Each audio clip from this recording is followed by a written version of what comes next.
Long ago, in the faraway nation of Chad, an exotic and graceful creature roamed the land.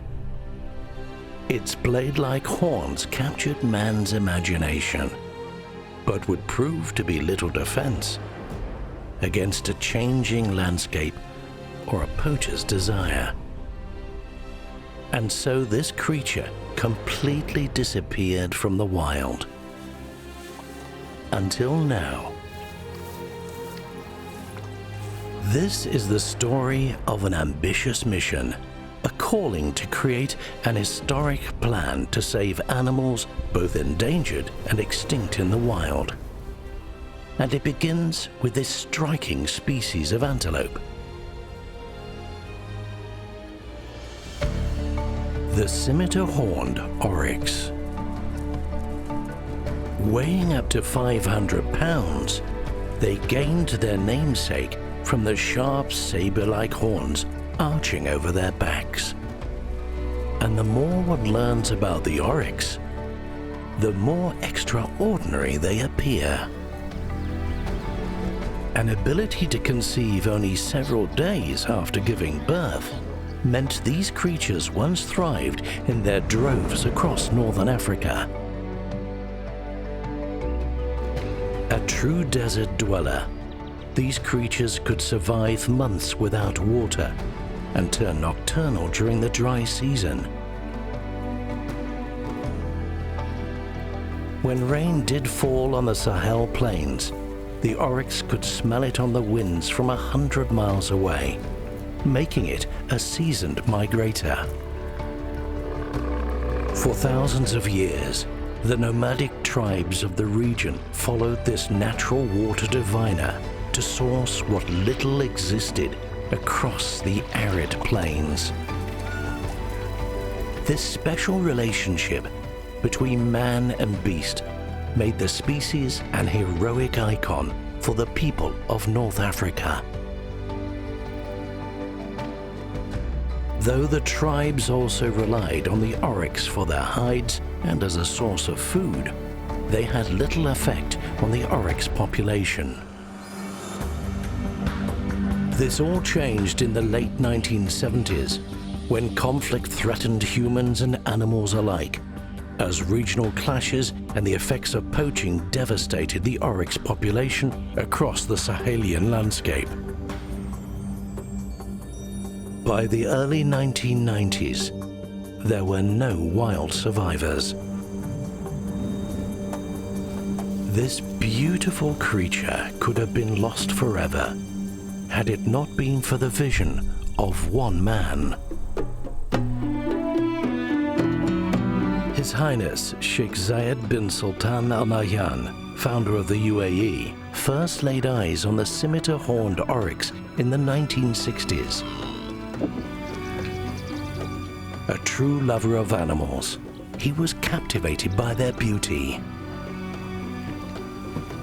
Alarmed by their dwindling population, he was gifted a small group of this precious species to be transported to the UAE for preservation. There, they would live in good company, beside a wide range of other animals in his captive breeding program. The late 90s saw the number of scimitar-horned oryx in captivity rise to more than 300. Awareness of Sheikh Zayed's impressive herd started to grow, yet few saw its true potential.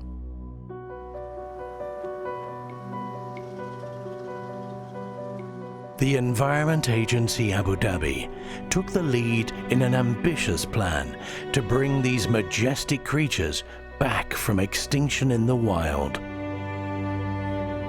With funding from governments in both Abu Dhabi and Chad, EAD were able to lay the foundation for a bold new future, one in which the scimitar-horned oryx would return to the wild. So they gathered several other expert institutions to execute a meticulously planned project that would change the face of conservation forever. EAD, who took over the management of Sheikh Zayed's herd, the Sahara Conservation Fund, and the Chadian government, came together with other leading conservationists for an historic meeting with one vision: to reintroduce the scimitar-horned oryx to its homeland of Chad. Razan Khalifa Al-Mubarak, who helms the Environment Agency Abu Dhabi, along with Dr. Sheikha Al-Dahri, assembled a team of specialists to spearhead this remarkable mission. Justin Shuvin would take the lead along with Ahmed Al-Dahri, Saeed Al-Romethi, and Ricardo Puzzi of the Environment Agency Abu Dhabi, with conservationist and CEO of the Sahara Conservation Fund, John Newby. They would be joined by the Smithsonian Institution's field data and tracking expert, Dr. Catherine Mertes of the United States. Dr. Tim Weischer, genetic modelling and locations expert from the UK's Zoological Society of London, rounded out the team.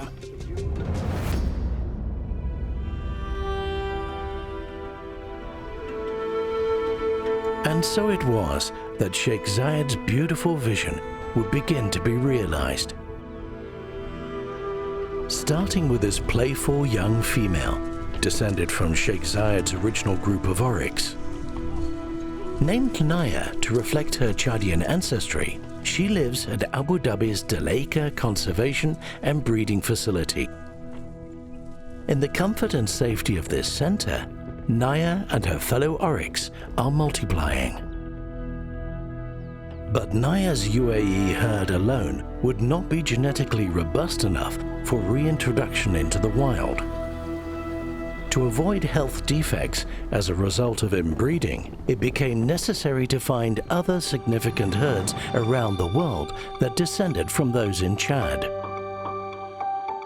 The UK and Europe proved fruitful, with the UK's Marwell Zoo providing their own animals, along with others from France, Denmark and Poland. The Fossil Rim Wildlife Center in Texas, as well as other private institutions, provided several more contributions. Experts at the Royal Zoological Society of Scotland set to work to identify the most genetically diverse animals from all global sources.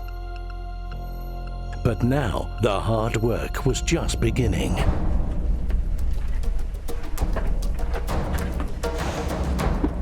It was time for the massive task of collecting and shipping the muscular horned beasts to the UAE's Dalaika Wildlife Conservation Facility. A task only made possible by the collaboration of these teams from around the world. After much preparation, the animals are sent to join Naya and her herd in Abu Dhabi.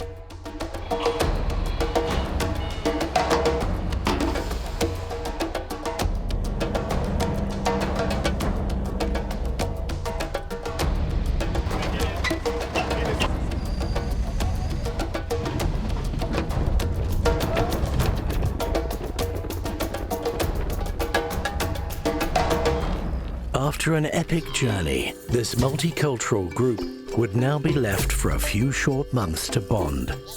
But would the foreign additions mesh peacefully with Naya's herd? The future of the mission depended on it.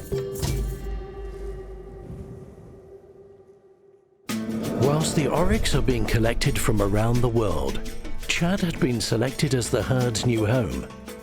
The next task is narrowing down the right location within Chad in which to release these animals. After much research and geographic study, EAD and the SCF found an ideal landing spot. Boasting 77,950 square kilometers, the Wadi Rimeh Wadi Hashim Game Reserve in Chad is one of the largest wildlife refuges in the world. Roughly the size of Abu Dhabi, it is home to a panoply of colorful fauna.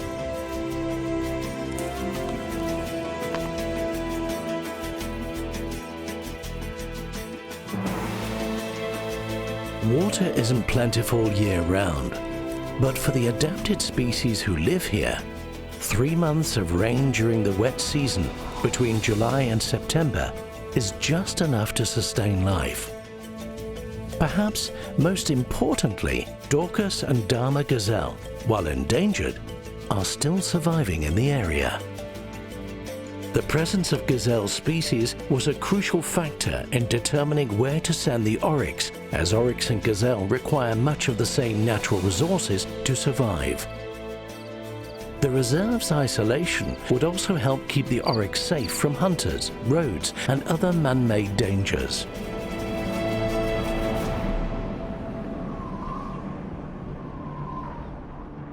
But getting Naya and her world herd to the reserve would be an epic undertaking for beast and crew alike.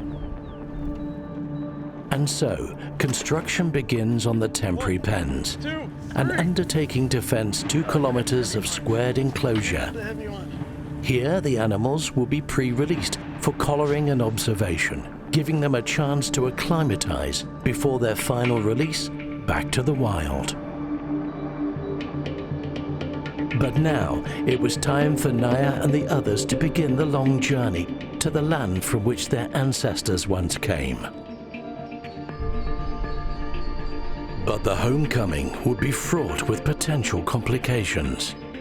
And getting Naya and her blended herd from the comfort and safety of the Delaika facility in Abu Dhabi to Chad would be a mammoth task. First, they must be driven from the Delaika center to the El Ain airport, where they will be transported in one of Abu Dhabi's cargo planes. From Abu Dhabi, it's a 9-hour flight to Abéché in Chad. Then the animals have a 12-hour journey by land to their temporary pen.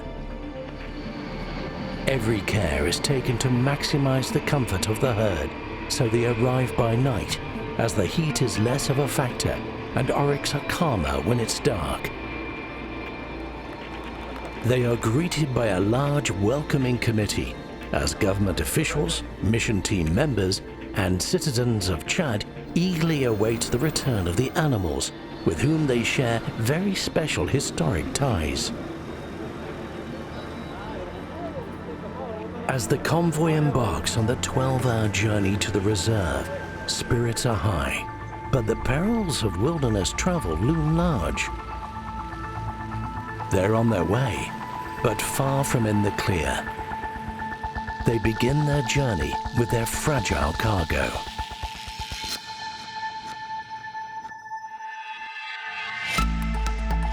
"12 hours later, and the convoy finally reached their destination. EAD worked together with the rest of the teams to release their precious cargo quickly into the purpose-built 2-kilometer temporary pen. 1, 2, 3. And it's a wonderful sight to behold.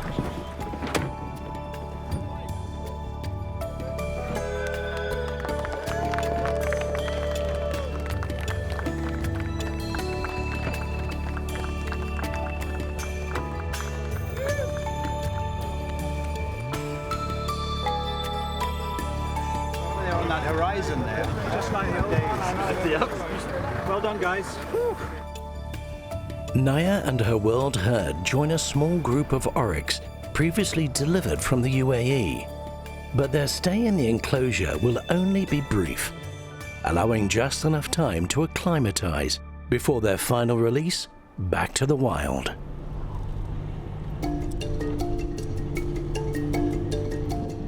For some of the team, this moment heralds the end of a journey. But for a skeleton crew who will remain for up to 5 years to monitor the oryx across this vast landscape, the long, intense, and sometimes lonely work has only just begun. Naya and her herd will also face challenges, having only ever known abundant food and water in the zoos from which they came. The newly blended family must learn to survive before they will have to solely rely on the bounty that the parched Sahel provides. Days away from release, Will these beautiful creatures adjust to the harsh environment of their natural home and roam the landscape as their ancestors once did?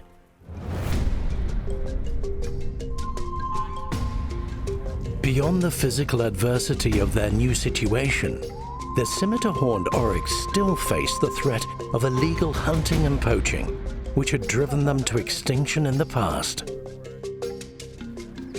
In collaboration with Basecamp, the Chadian government demonstrates fierce dedication to the protection of these animals in their native habitat. Revolving teams of armed reserve rangers patrol the park day and night. Mohammed from EAD and members of the local outreach program travel among local tribes to speak about the protection and preservation of their new oryx neighbors.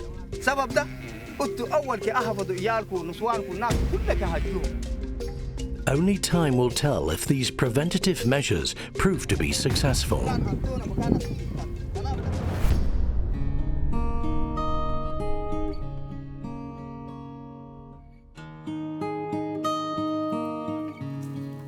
After only 1 week in their temporary pen, the animals' progress is encouraging. Naya and her herd have adapted to grazing on the local vegetation within the 2-kilometer pen and seem to be settling with their cousins from around the world. But no one can really be sure how this herd will cope on their own once freed into the wilderness.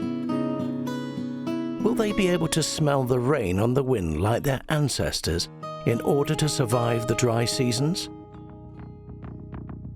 Will they develop the skills to detect and avoid lurking predators? There's only one way to find out. The teams have done the research and development to ensure that there is every chance of success for the survival of the oryx in the wild.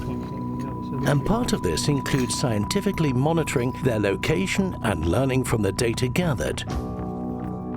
Experts in remote monitoring, the Smithsonian Institution are in charge of the GPS collaring, with Dr. Catherine Mertes at the helm, along with Mohammed and Ahmed from EAD. Most of these collars will be set to take positions every hour, and they'll last about 1.5 years in the field. These devices signal to a satellite network every hour, which converts that data into the herd's coordinates twice a day. The satellite is accurate to less than 10 meters, providing precision tracking of the animal's activity. On the ground, trackers use shorter 2.5-kilometer range radio signals to find the oryx inside the larger search area. In the lead up to the release, the GPS collars are prepped. Come on, guys, let's go. An elaborate alley system guides Naya from her catch pen to the collaring station as Justin Chauvin and the crew get to work. Justin uses a head-to-toe shield to protect himself and move the animals forward. But this is a dangerous operation. Animals of this size don't move on cue. Close, close, close, close! As gentle as Naya may look, one slip and he could be crushed or gored. Rick and the other handlers move quickly to cover Naya's razor-sharp horns.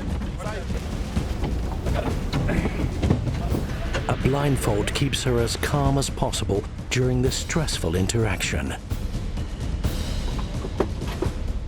Even a small release in pressure could cause her to fight.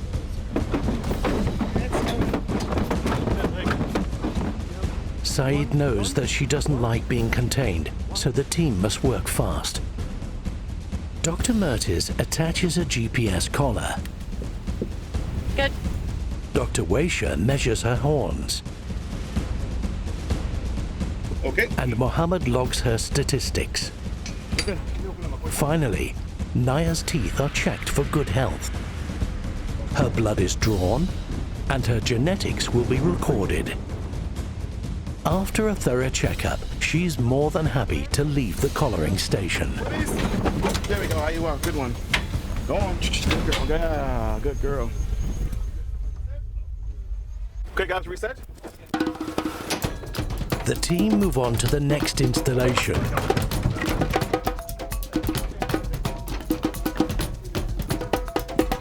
There we go. Okay, mama. There you go. And round they go, until a trekking collar has been attached to all the oryx.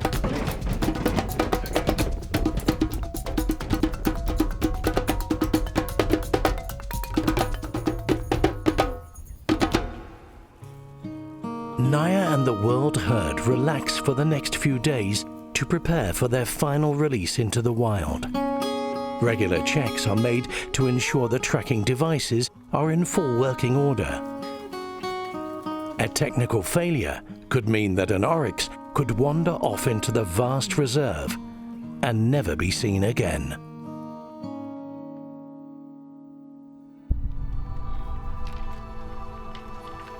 After 14 years of dreaming and planning, the big day has finally arrived.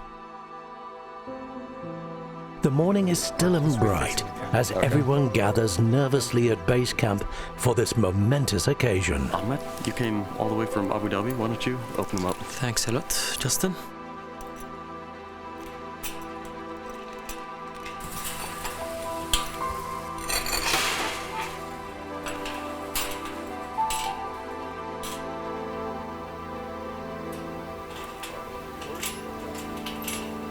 The skilled team have done all they can.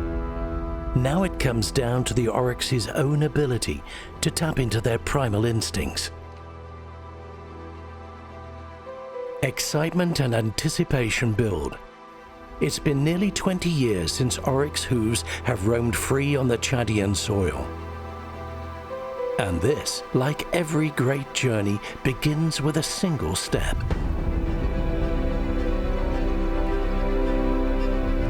As Naya and her herd make their way to the open gate, one by one they sniff the open air of true freedom. Some with a little more apprehension than others.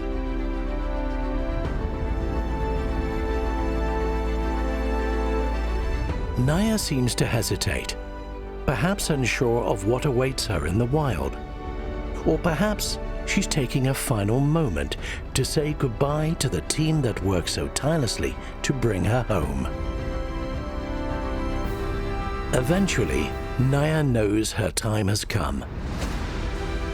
She follows her herd out into the open range of the reserve to be wild and roam free again.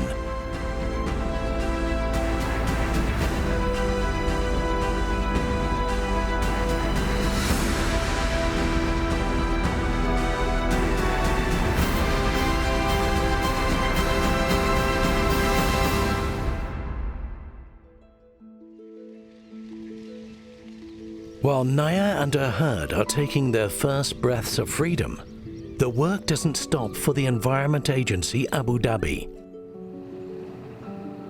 EAD have already created conditions in which the oryx population has swelled to over 3,000 animals. The Daleka facility is now undergoing significant expansion to create a state-of-the-art facility which will soon include a veterinary hospital, a research and teaching component, and improved animal husbandry capabilities, which will continue to support the conservation of oryx and other endangered species. For EAD, this facility is the bedrock of their ambitious project. It can also be utilized for future reintroduction efforts. But now, it all comes down to how the animals behave back in the wild. Back in Chad, Naya and her herd are now roaming free as their ancestors once did.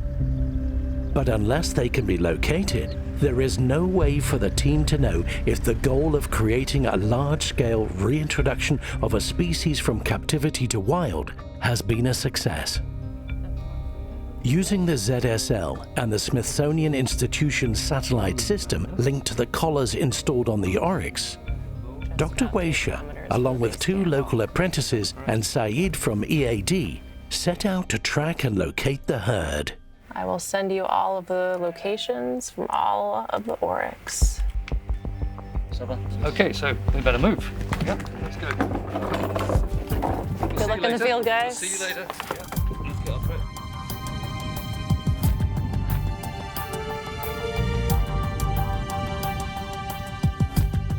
After a long drive, the team reached the coordinates provided by Dr. Mertes.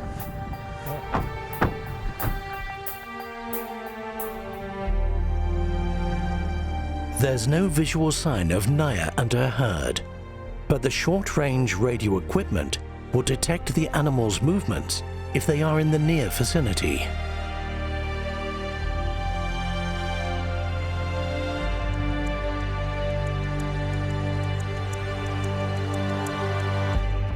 If the team can't locate the herd soon, they will have to wait another 10 hours for Dr. Mertes to receive updated coordinates from the satellite.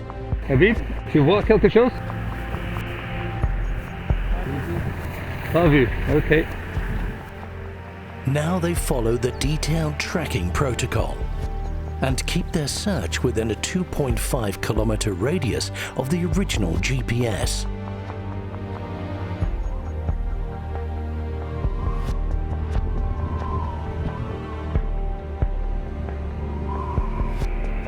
Je crois que vers là. Oui, ça sonne un peu. Oui, un peu comme ça. Un peu de signal mais faible. A weak signal has been detected. It's promising, but the team must act fast so they don't lose it.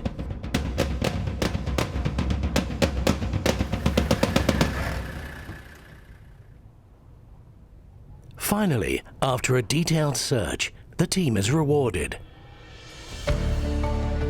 And with a truly celestial sight.